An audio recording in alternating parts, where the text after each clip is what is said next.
Eminem. Eminem then turns around and brings 50. 50 then turns around and brings what he's bringing. Those guys then turn around and bring what they're bringing. Everybody earns. Everybody earns. But it's a community. It's solid, right? If I'm not doing too well, I can call you. You come and you do a track for me. You're not asking for any money, right? You're doing it because you want the whole thing to continue.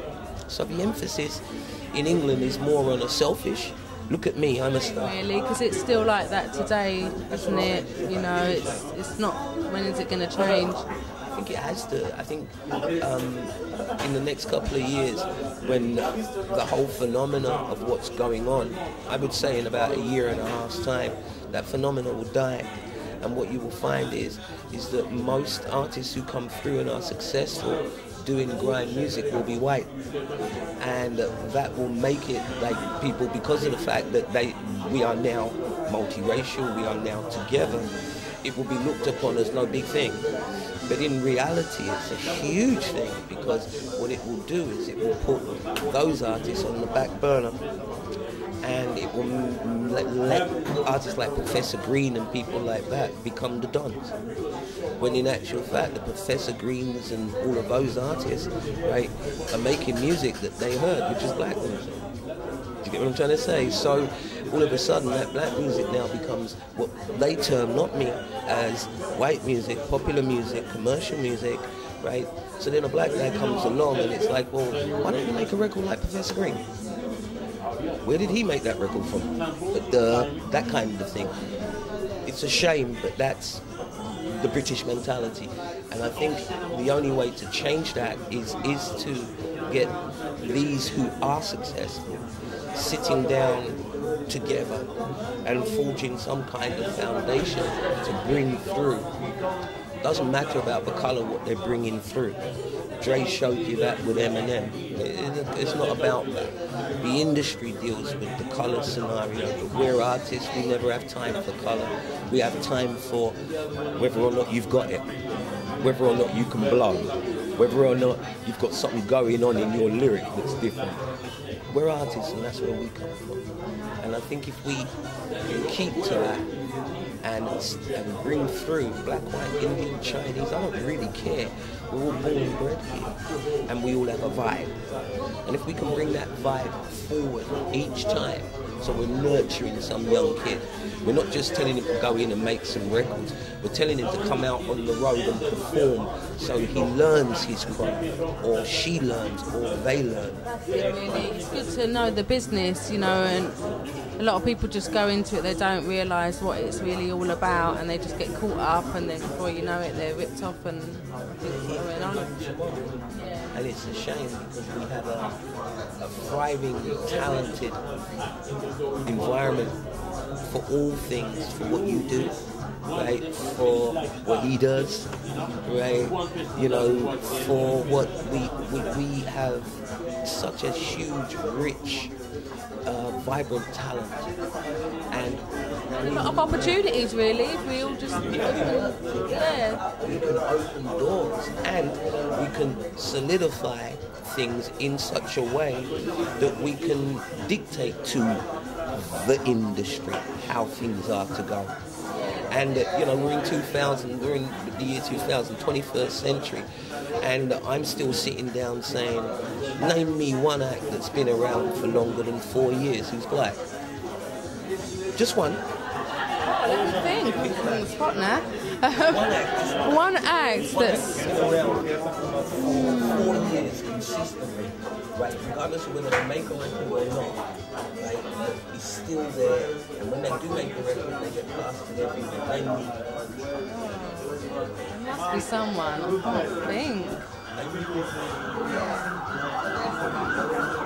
as I said, right? And 14 years on, right down the road, our music. I'm telling you, 40 years on. Tell me. I think, you know, it's 40 years on, and we still don't have, right, any, if you want to use the word icons, we still don't have any black icons in the UK. And I go to America, right? And there's Gladys Knight, there's Stevie Wonder, there's Patti LaBelle, I can read them off, who's been around for 40, 50, 60 years, and their peers always talk about them. This lot. That's like when you ask them who their inspiration are, they go back to the greatness, you know, they always refer to them. Yeah. But in the UK, right, because we were never shown as worthy, right, the youngsters today don't fully grasp that the reason that they're actually where they are is because of the struggles that went before. So, again, not truly understanding their own history means that they don't have very far to go. If they understood their history and understood who the acts were that broke the music from England, that has allowed them to be able to get into America and have success in America, so that when they actually talk in other countries, they're not talking about American artists, which is what we used to do, because of the fact that we didn't have any English artists. But you have. So it's a bit like saying that what went before was rubbish and now it's us. Not understanding that us now had to come from somewhere, right? And you didn't just come, my friend. You know, there was this before. There was a foundation before. If you talk about your foundation, then you make your foundation great. If you don't talk about your foundation, then basically people can tell you any garbage and you run with it.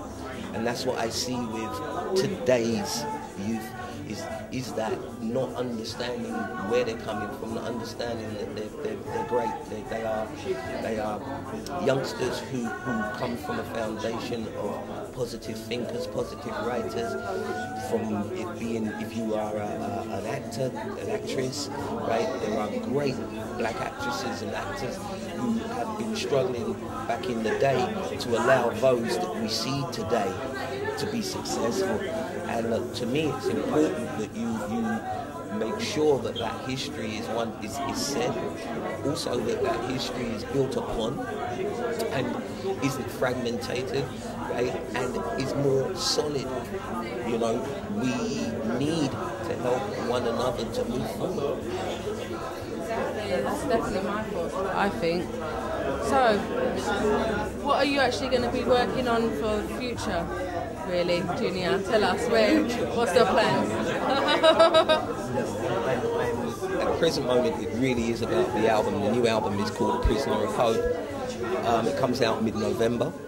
As I said earlier, you can go up on www.reverbnation.com/Junior Giscombe, and you can listen to it for the next 3 weeks, and then it'll be downloadable after that. What type of style of music is it, or genre? I just call it junior music. It's a mixture of what I did before, where I am today. A lot of people talk about, well, you know, why don't you make a record like Mama used to say? And I'm like, come on, man, it's 31 years old. Am I going to I think I'd like that, actually. You know, but Beverly Knight did it she did a version of it, right, recently, and that's become very successful. So that's nice.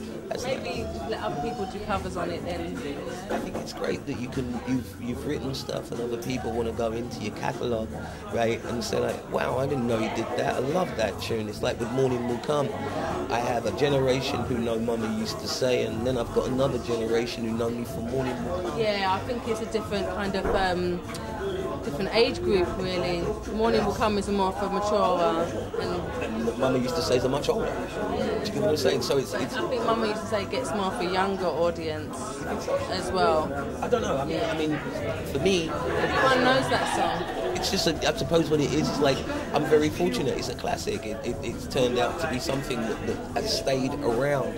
When you make, oh man, when I started making music, my wish was to make things that would last.